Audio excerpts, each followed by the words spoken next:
ఓం శ్రీ గురుభ్యో నమ. శ్రీ స్వయంవరభారతీ సంగమేశ్వరాయ నమ. శ్రీ స్వయంవరభారతీ సంగమేశ్వర క్షేత్రం ఏడుద సంగమేశ్వరం. ఈ క్షేత్రం ఇంద్రప్రతిష్ఠగా ఈ శివలింగాన్ని ఇంద్రుడు ప్రతిష్ఠ చేశాడు. వేంగి చాళుక్యుల కాలంలో ఇక్కడ శివాలయం నిర్మాణం జరిగింది.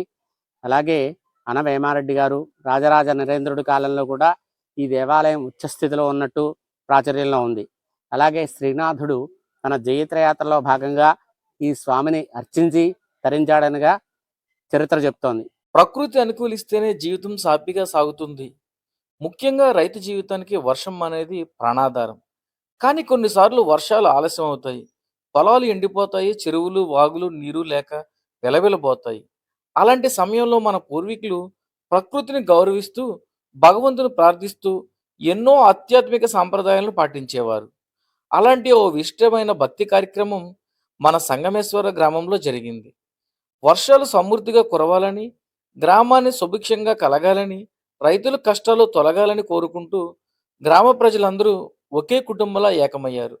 చిన్న పిల్లల నుంచి పెద్దల వరకు, మహిళలు, యువకులు, వృద్ధులు భక్తి శ్రద్ధలతో పాల్గొన్నారు. ఆ పవిత్ర నది వద్దకు వెళ్ళి 1000 కుండలలో పవిత్ర జలాన్ని తీసుకొచ్చారు. ఆ తర్వాత భక్తి గీతాలు, శివనామస్మరణ, వేద మంత్రాల నడుమ సంగమేశ్వర స్వామికి మహా జలాభిషేకం నిర్వహించారు. ప్రతి కుండలోని నీరు కేవలం నీరు మాత్రమే కాదు, అది భక్తుల విశ్వాసం, రైతుల ఆశ, గ్రామ ప్రజల ప్రార్థన, ప్రకృతిపై ఉన్న గౌరవానికి ప్రతీక. అభిషేకం జరుగుతున్న సమయంలో ఆలయ ప్రాంగణమంతా ఓం నమశివాయ, హరహర మహాదేవ అనే నినాదాలతో మారుమోగింది.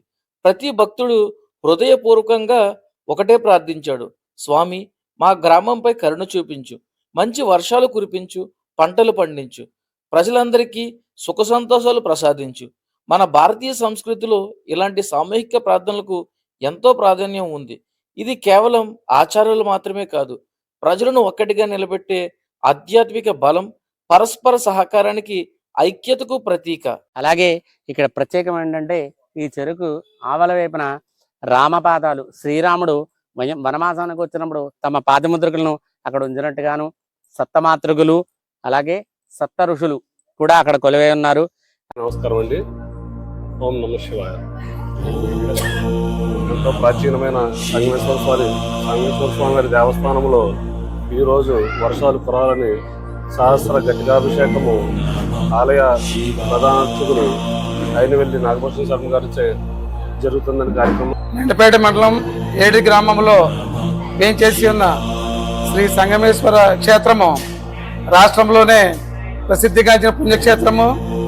ఇది శ్రీరాముడు వనవాసం చేసినప్పుడు ఇక్కడ శివలింగమును ఆయన స్వయంగా ప్రతిష్ఠించాడని ఒక మన యొక్క చరిత్ర చెప్తుంది.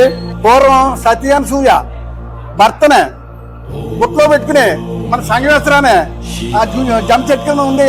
ఆ పూర్వం 100 ఏళ్ళ నాటి చరిత్ర ఇది, 100-1000 ఏళ్ళ నాటి చరిత్ర ఇది.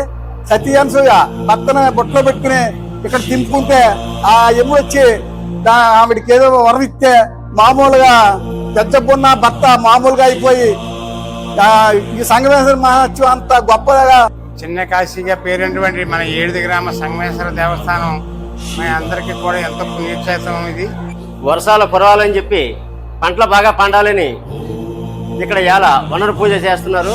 ఇక ఈ పూజకి వచ్చిన పెద్దలందరికీ కూడా ఉదయపూర్ నమస్కారం తెలియపరుస్తున్నాను. ప్రాచీనమైన దేవాలయాల్లో మన సంగమేశ్వర దేవస్థానం మూలస్థానంగా ఉంది. ఇక్కడికి వచ్చిన ప్రతి ఒక్కరికి కూడా సంతాన సుబ్రహ్మణ్య స్వామి, సంగమేశ్వర స్వామి అభిషేకం చేసిన ప్రతి ఒక్కరికి కూడా కనిపిస్తుంది.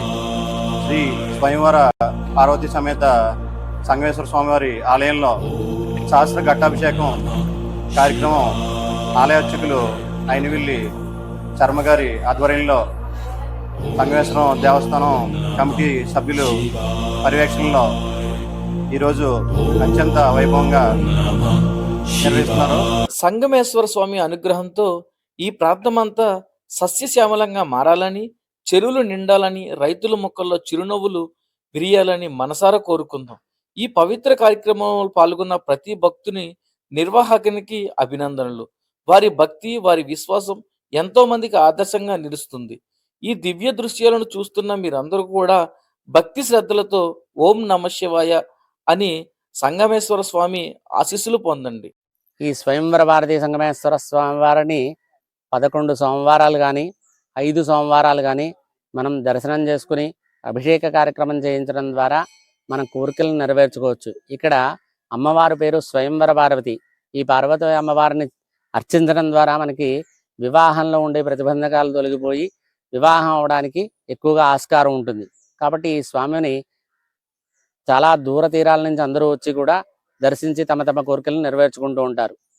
ఈ వీడియో మీకు నచ్చితే తప్పకుండా లైక్ చేయండి. మీ కుటుంబ సభ్యులు, స్నేహితులతో పంచుకోండి.